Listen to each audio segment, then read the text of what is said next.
한 재앙을 우리 이미 보았습니다. 이 여섯째 재앙, 그것은 여기 화덕의 제 두 움큼을 가지고 가서 이렇게 모세가 바로 앞에서 뿌리는 것이었는데, 우리가 다 아시다시피 셋째 재앙이 땅에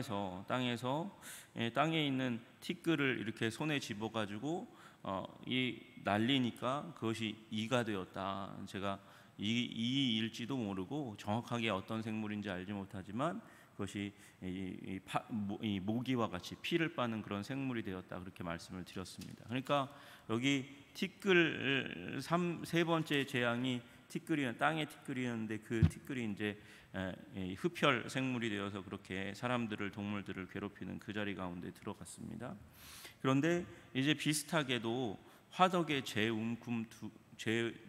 움큼 이렇게 되어 있는데, 여기 두 움큼이라는 말이 원문에는 없어요. 원문에는 없고 스스로 충분히라는 말로 되어 있습니다. 그러니까 이제 화덕의 스스로 충분하게 이렇게 가지고 가서, 그래서 이제 이 바로 앞에서 뿌리라고 그렇게 말씀하세요.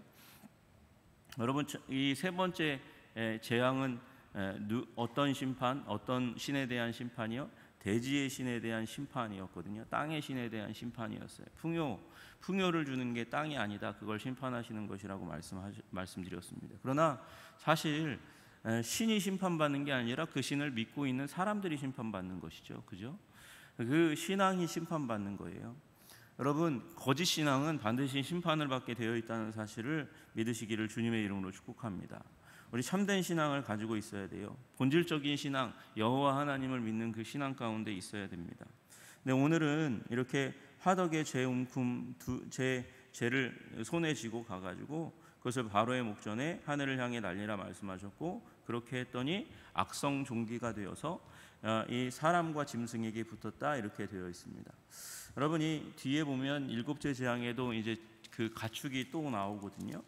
그러니까 여기 말씀하시는 가축을 보고 이 성경이 틀렸다, 이렇게 얘기하는 사람들이 있어요. 왜냐하면 요 바로 위에 있는 다섯 번째 재앙에 모든 짐승이 다 죽었다고 얘기했는데, 그런데 왜 갑자기 또 이 다 죽었다고 얘기해놓고 일곱 번째 재앙에는 또 가축이 나오고 여섯 번째 재앙은 동물이 나오냐, 그렇게 이야기하는 사람들이 있습니다. 그런데 제가 지난주에 이제 말씀드릴 때 이 가축들을 어디서 데리고 오라고요? 들에서 데리고 오라고. 그래서 집에 있는 짐승들은 안전했거든요. 그러니까 집에 있는 안전하게 지켰던 그 짐승들에게, 그 가축들에게 이제 전염병이 오게 되고 그들을 밖에 데리고 나갔다가 이제 우박을 맞게 되는 일들이 일어나는 거거든요. 그러면 이제 중요한 부분이 여섯 번째 재앙은 도대체 어떤 신에 대해서 하나님께서 심판하는 것이고, 하나님께서 왜 심판하시는가가 굉장히 중요합니다. 여러분, 이 심판은 누구에게 주는 심판이냐면, 아까 이제 세 번째 신이 대지의 신이었잖아요. 그 대지의 신의 배우자. 이제 애굽의 이제 세계관 가운데서는 이 밑에 이제 대지의 신 게부가 누워 있다고 하면 그 위로 이렇게 더 긴 여자신 누트가 이렇게 별의 옷을 입고 그 위에 이제 들이우고 있는 거예요. 그 누트를 따라서 태양신을 나가 태양을 배에 태우고 그리고 운행한다고 그렇게 되어 있었어요. 그들의 신화 가운데서는. 그러니까 이 누트를 따라서 이제 태양신이 지나가는 거잖아요. 지나가고 밤이 되면 사라졌다가 다시 생겨나고, 다시 사라졌다가 다시 생겨나고. 그러니까 이 누트라는 신은 회복의 신이에요. 재생의 신이고 회복의 신이란 말이죠. 그리고 이 신에게 이스라엘 백성들이 제물로 바쳐지곤 했어요. 제물로 바쳐지곤 했고요. 그리고 그 제물로 바쳐질 때 어떻게 바쳐졌냐면, 여기 나와 있는 화덕이라고 되어 있고 또 풀무라고도 번역할 수 있는 그 단어 키부샨이라는 그곳에서 불태워져서, 인신공양으로 불태워져서 불태워져서 이제 날아간 그 죄로 말미암아 누트가 하늘 위에서 세상 가운데 복을 내려준다, 그들이 그렇게 믿었어요. 뭐가 복을 준다고요? 인신공양 제물을 바치는, 사람을 제물로 바쳐서 이스라엘 백성을 비롯해서 연약한 자들을 제물로 바치면 그 제물로 바친 사람의 죄가 하늘로 올라가서 그것이 누트로 하여금 세상을 복주게 된다, 이렇게 여기고 있었단 말이죠. 여러분, 그런 신화 가운데 있으니까 복을 많이 받으려면 어떻게 해야 되죠? 많은 제사를 누트에게 바쳐야 되는 거예요. 하나님은 그 신앙을 심판하시는 거예요. 그 신앙을 심판하시는 거예요. 여러분, 사람이 죽는다는 것은 하나님이 아파하시는 것입니다.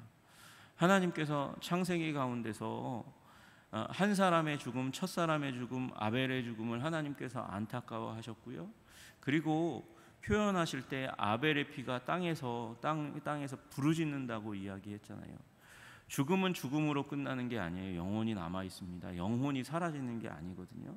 우리 현대과학은 인간은 물질일 뿐이고 인간은 죽으면 끝이야, 그렇게 이야기하지만 여러분, 하나님은 하나님의 형상으로 지음받은 사람을 소중히 여기시고 성경에 말씀하세요. 사람이 억울하게 죽으면 부르짖고 있다고, 땅 밑에서 부르짖고 있다고 그렇게 말씀하신단 말이죠. 여러분, 그래서 주님께서 생명의 근원이 어디에 있으니까, 피에 있으니까 피를 함부로 흘리지 말라고 말씀하셨어요. 사람은 그만큼 하나님께 소중하고 존귀한 존재인데 여러분, 그 사람을 인신공양한다고 그렇게 바치는 거예요. 여러분, 그 제사를 받는 누트를 하나님께서 심판하시고 그 제사를 드리고 있는 애굽 백성들을 하나님께서 심판하시는 것이 6번째 재앙의 내용입니다.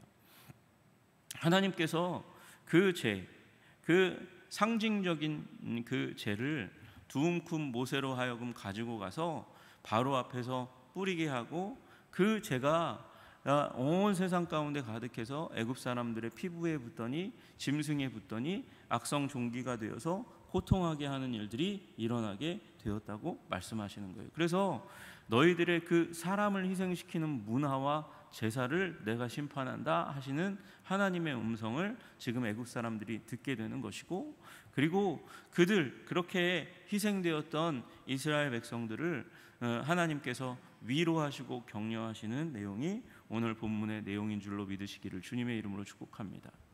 여러분, 그 죽은 사람만 희생된 게 아니고요, 그 죽은 사람을 인신공양으로 보낸 그 가족이 힘든 시련과 아픔의 시간을 보내는 거죠. 여러분, 그 인신공양으로 가족을 희생한 사람들만 고통하는 게 아니고, 여러분, 이 화덕을 바라보면, 다시 얘기해서 용광로라고 얘기할 수도 있고 풀무라고 얘기할 수도 있는 이 키브샨을 바라보면 여러분, 이스라엘 백성들이 또 무슨 생각을 하게 될까요? 가슴 아픈 그들의 노동의 처절한 삶을 생각할 수밖에 없죠. 여러분, 우리가 이미 보았지만 하나님께서 이스라엘 백성들의 고난과 고통을 부르짖음을 보셨잖아요. 보셨잖아요. 여러분, 하나님께서 왜 애굽 가운데서 펼치시는 첫 번째 재앙을 나일강이 피가 되게 하시는 그 재앙으로 애굽 백성들을 고통스럽게 하셨을까요? 여러분, 그 이유는 아주 간단해요. 애굽 바로가 그 나일강에 하나님의 사랑하는 백성, 그 이스라엘 백성들을, 그 아들들을 수장시켰기 때문에 그것을 기억하고 그것으로 고통하도록 그렇게 하시는 거고요. 여러분, 이들이 노동으로 말미암아 고통했을 때 여러분, 벽돌을 구울 때 어디다 굽겠습니까? 화덕 가운데, 용광로 가운데, 풀무 가운데 집어넣어서 거기서 불태워 견고하게 만드는 거잖아요. 여러분, 그것에 대해서 하나님께서 심판하시는 거예요. 여러분, 이 이스라엘 백성들이 그와 같은 거기에서 구워지고 고통당하는 벽돌을 볼 때 그들을 생각하는 거죠. 여러분, 풀무불 같은 고통과 고난을 당하고 있는 자기 백성들을 생각하지 않을 수가 없는 거죠. 여러분, 이스라엘 백성들은 자신들을 어떤 정체성 가운데 생각하고 있었냐면 풀무불 가운데 애굽에서 고통받은 백성이다, 그렇게 생각했단 말이에요. 열왕기상 4장에 보면 솔로몬이 이스라엘 백성들을 위해서 기도할 때 성전을 이렇게 봉헌하고 그 언약궤를 성전에 모시고 오고, 그러고 기도하는 가운데 무슨 기도를 하냐면 이렇게 기도합니다. 자기를 사로잡아간 적국의 땅에서 온 마음과 온 뜻으로 주께 돌아와서 주께서 그들의 조상들에게 주신 땅 곧 주께서 택하신 성읍과 내가 주의 이름을 위하여 건축한 성전 있는 쪽을 향하여 주께 기도하거든 주는 계신 곳 하늘에서 그들의 기도와 간구를 들으시고 그들의 일을 돌아보시오며. 여러분, 그러니까 적국에 의해서 망했어요. 망해서 지금 쫓겨갔는데, 그런데 성읍 예루살렘을 바라보고 성전, 그 예루살렘 성전 있는 쪽을 향하여 기도하면 주는 계신 곳 하늘에서 기도와 간구를 들어주십시오.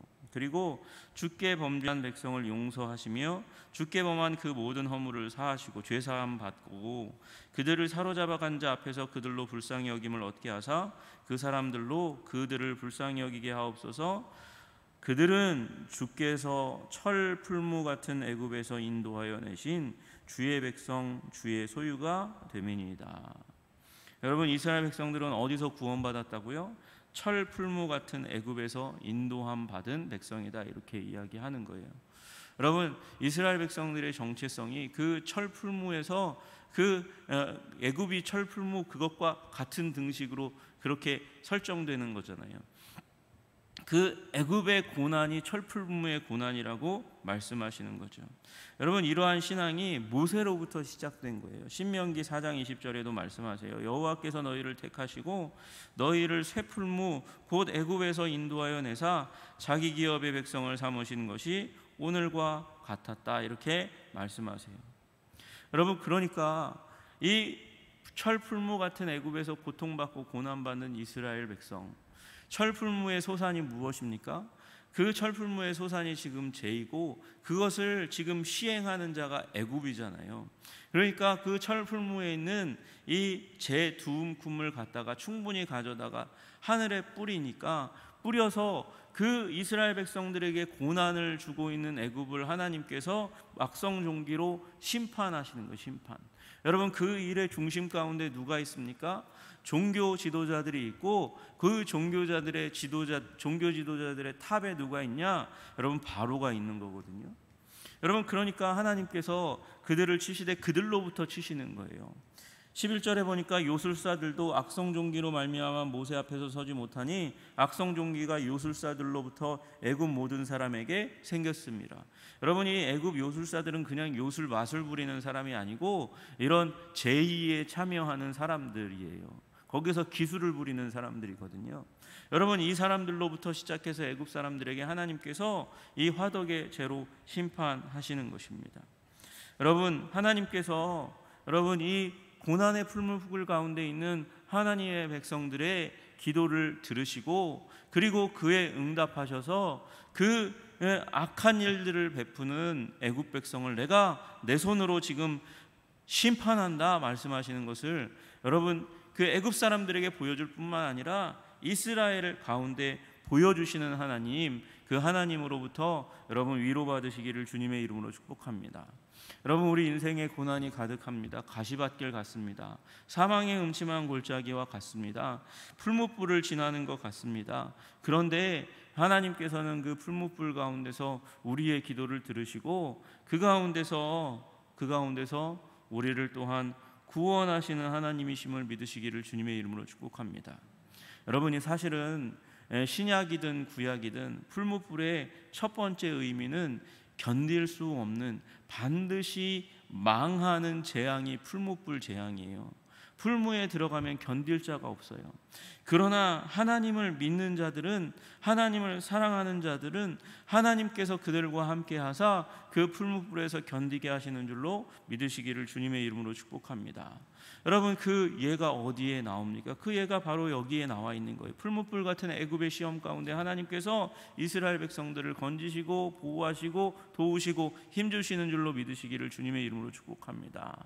여러분, 그것이 어디에 나와 있습니까? 다니엘서에 나와 있잖아요. 다니엘의 세 친구들이 그들의 신앙을 지켰어요. 그리고 풀무불 가운데 던져졌음에도 불구하고 하나님께서 그 풀무불 가운데, 그 근처에만 가도 타 죽을 수밖에 없는 그 풀무불 가운데 하나님께서 그 안에 들어가시사 그들과 함께 하시고 그들을 하나도 다치지 않게 불에 상하지 않도록 주님께서 지켜주신 줄로 믿으시기를 주님의 이름으로 축복합니다.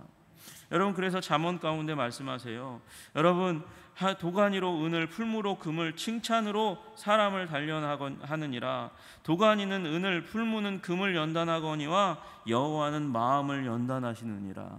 여러분, 하나님께서는 우리 사람들을 우리 칭찬으로 연단하시고, 또 그것으로 말미암아 하나님께서 또 풀무불로 말미암아 우리를 단련하신대요.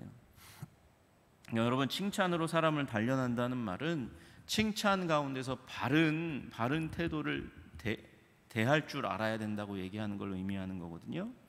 칭찬한다고 칭찬을 무시하면 안 돼요. 칭찬을 내가 받을 게 아닌데 그렇게 무시하고 거절하고 나는 그걸 받을 자격이 없는 사람이야, 이렇게 여기면 안 됩니다. 칭찬 가운데 하나님의 은혜를 발견해야죠. 하나님, 제가 이렇게 칭찬받는 거 하나님 덕분입니다. 하나님 때문입니다. 하나님이 은혜 주시고 능력 주셔서 이렇게 된 것입니다. 하나님 감사합니다. 그렇게 첫 번째로 대해야 돼요. 두 번째, 칭찬에 대해서 그 칭찬을 내가 받을 만한 존재라고 이 어깨에 힘이 들어가고, 그리고 내가 뭔가 대단한 사람인 양 그렇게 높아져서도 안 돼요. 여러분, 그러면 망하는 거예요. 칭찬이 고래를 춤추게 한다고 칭찬을 막 쏟아붓는데, 여러분, 그 칭찬이 내가 받을 것보다 내가 되어질 것을 바라보며 사람들이 하는 말일 수도 있는데, 그 말을 다 받아가지고 너무 행복해가지고 너무 교만해지면 망하는 거예요. 그래서 칭찬을 선하게도 받고, 그리고 나를 단련하고 나를 치는, 내가 그렇지 못한데 그렇게 칭찬 주시는 것에 대해서 감사할 줄도 알지만 겸손할 줄도 알아야 되는 거죠. 여러분, 하나님께서는 그것들을 통해서 또 인생 가운데 오는 고난, 풀무불 같은 고난을 통해서 우리를 연단하세요. 여러분, 그 연단하시는 주님의 그 손길을 여러분 느끼며 살아가시는 여러분 되시기를 주님의 이름으로 축복합니다. 좋은 일 가운데서도 하나님의 연단을 경험해야 되고, 여러분, 우리가 생각하기에 힘들고 고난 같은 일 가운데서도 하나님의 손길을 경험해야 돼요. 주님은 풀무불 같은 곳 가운데서 우리와 함께 하시는 분이시니까. 여러분, 그러나 또한 동시에 이 고난은 나만 당하는 것이 아니고, 나만 뚫고 가는 것이 아니고, 우리 주님이 함께 가신다는 사실을 기억하셔야 되는 줄로 믿으시기를 주님의 이름으로 축복합니다. 여러분, 요한계시록 1장 15절에 보면 이런 말씀이 있어요. 그의 발은 풀무불에 단련한 빛난 주석 같고. 그의 발이 어떻게 되어 있다고요? 풀무불에 단련한. 여러분, 풀무불에 단련되었대요. 누가요? 그분의 발이요. 예수님의 발이, 부활하신 예수님의 발이 그렇다는 거예요. 여러분, 예수님이 단련이 필요한 분이십니까? 예수님이 훈련이 필요하신 분입니까? 아니요. 예수님이 고난으로 말미암아 그렇게 이 땅 가운데서 성화되어질 필요가 있는 분이 아니잖아요. 그런데 이 땅에 오셨어요. 우리와 같이 되셨어요. 여러분, 그리고 우리와 함께 우리의 인생의 고난과 고통과 아픔을 같이 경험하셔서 우리의 고통을 치유하시는 하나님이시라고 우리 신약 성경은 말씀하시잖아요. 그 예수님을 이렇게 표현하는 거예요. 우리가 단련되어지는 그 풀무불에서 같이 우리와 동행하셨던 성자 예수님이라고 말씀하고 계시는 것이죠. 우리와 함께 걸어가시나라고 그분의 발이 풀무불에서 단련되어진 것이라고 말씀하시는 것이에요. 여러분, 우리의 고난의 삶 가운데 주님이 우리와 함께 하시는 줄로 믿으시기를 주님의 이름으로 축복합니다. 하나님이 그것으로 지금 말씀하시는 거예요. 그 미래까지도 바라보시면서 하나님께서 지금 풀무불 가운데 이스라엘 백성들이 그 고된 노동 가운데 고통받게 되는 결과물, 그 중에 하나인 이 풀무 가운데서 나온 재, 그리고 사람이 태워 죽임당하는 그 상징성이 있는 그 풀무불 가운데서 죄를 두 움큼 취해가지고 하늘에 날리니, 하나님께서 그 제사를 받는 이 하늘의 신 누트를 하나님께서 심판하시고, 그리고 그 제사를 드리는 애굽 백성들을 하나님께서 심판하신 줄로 믿으시기를 주님의 이름으로 축복합니다. 그러니 우리의 고난을 이해하시고, 여러분, 사람을 희생하라고 얘기하는 이 세상을 하나님께서 심판하십니다. 그리고 그 고통당하는 자들의 눈물을 닦아주시고 그 풀무불 같은 인생 가운데 주님께서 동행하시는 줄로 믿으시기를 주님의 이름으로 축복합니다. 세상은 이 하나님을 알지 못합니다. 바로와 같이요. 그래서 그 심판 가운데 있었던 뜻을 이해하지 못하고 마음을 돌이키지 않습니다. 하나님의 말씀과 같았습니다. 여러분, 세상은 하나님의 말씀과 같이 심판당할 것입니다. 그리고 하나님의 말씀과 같이 믿는 자들은 하나님께서 구원하실 줄로 믿습니다. 동행하실 줄로 믿으시는 여러분 되시기를 주님의 이름으로 축복합니다. 오늘도 그 하나님과 함께 동행함으로 말미암아 승리하시는 여러분 되시기를 주님의 이름으로 축복합니다. 기도하겠습니다.